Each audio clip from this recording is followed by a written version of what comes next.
Reproduksi dari Basidiomycota ini dimulai saat mating hifa.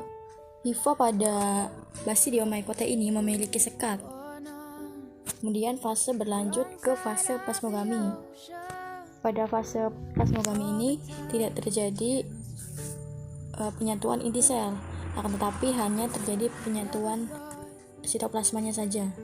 Pada fase plasmogami ini, hifanya disebut hifa dikaryotik karena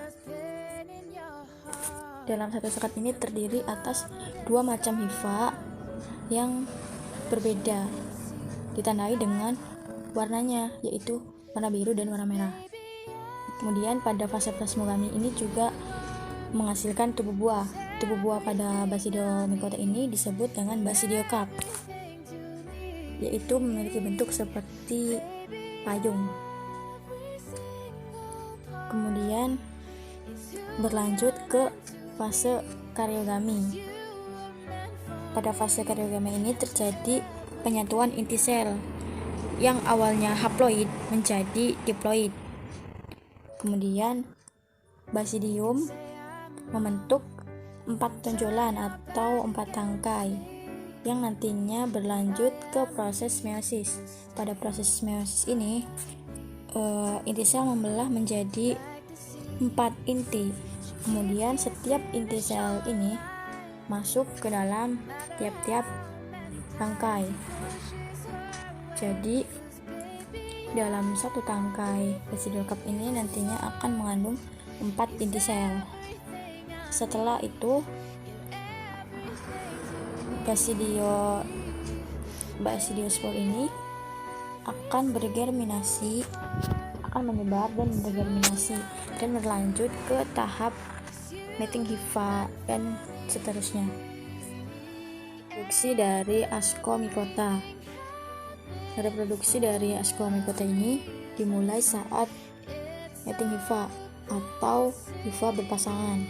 Hifa berpasangan ini terdiri atas hifa betina dan hifa jantan. Hifa betina yaitu Ascogonium dan hifa jantan yaitu Antheridium.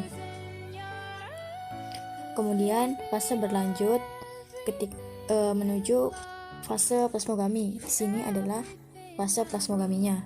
Pada fase plasmogami ini terjadi penyatuan sitoplasma dari dua gamet, tapi tidak terjadi penyatuan inti selnya. Nukleus Antheridium atau nukleus jantan itu berpindah menuju ke Ascogonium. Pada fase ini terbentuk hifa dikaryotik, dan hifa dikaryotik ini akan membentuk tubuh buah. Tubuh buahnya itu nih seperti bentuknya seperti mangkuk terbalik, seperti mangkuk atau seperti payung terbalik, yang disebut sebagai ascokarp. Kemudian pada ujung hifa terbentuk suatu bagian yang disebut sebagai ascus.